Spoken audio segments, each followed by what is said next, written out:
একজন মানুষ রাস্তায় বসে আছেন আর তার সামনে একটি প্লাস্টিকের থালা।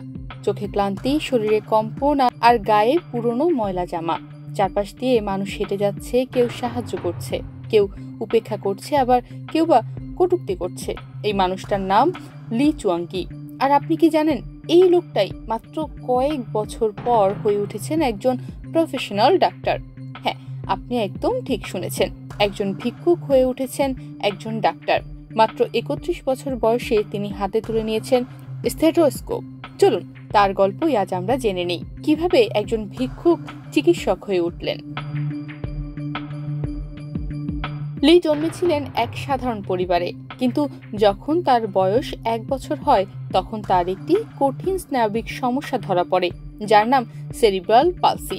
এ কারণে তার দৃষ্টিশক্তি, কথা বলার ক্ষমতা, হাত পায়ের চলাচল সবকিছুই বাধাগ্রস্ত হয়। তার চিকিৎসা করাতে গিয়ে তার মা বাবা একেবারেই ফতুর হয়ে যান। আর ছোট্ট লি তখনও বুঝে উঠতে পারে না সামনে তার জন্য কি কি অপেক্ষা করছে। 9 বছর বয়সে সে নিজের পরিবারের বোঝা আর হতে চায়নি, তাই সে চাকরির খোঁজে রাস্তায় বেরিয়ে পড়ে। কিন্তু ভাগ্য ছিল নির্মম। এক লোক তাকে চাকরির অফার দিল, কিন্তু তাকে চাকরির বদলে ভিক্ষায় নামিয়ে দিল। 9 থেকে 16 বছর পর্যন্ত সে রাস্তায় হাত পেতে মানুষকে বলেছে, একটু দয়া করুন। তখন ভিক্ষা করে তিনি প্রতি মাসে যাই উপার্জন করতেন না কেন, দিন শেষে প্রতি মাসে তাকে মাত্র 100 ইউয়ান দেওয়া হতো। আর উপার্জনের বাকি টাকা চলে যেত সেই মানুষটির পকেটে, অর্থাৎ সেই দালালের পকেটে যে তাকে সেই ভিক্ষায় নামিয়েছিল।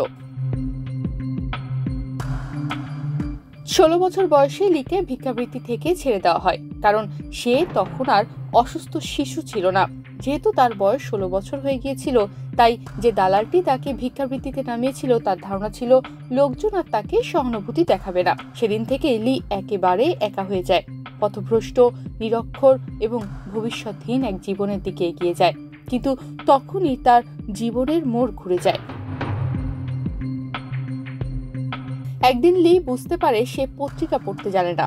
এই ছোট্ট উপলব্ধি হয়ে ওঠে তার জীবনের টার্নিং পয়েন্ট। লি তার জীবনের অনেকগুলো বছর পার করার পর 16 বছর বয়সে 2য় শ্রেণীতে ভর্তি হয়। তখন তাকে দেখে লোকেরা হাসতে শুরু করে, তাকে কটাক্ষ করে, কিন্তু লি পড়তে থাকে।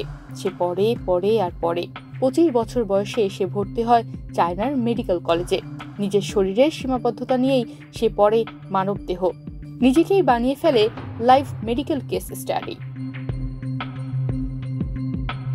এরপর 2019 সালে মাত্র 31 বছর বয়সেই লি ডিগ্রি নিয়ে বের হন একজন ডাক্তার হিসেবে।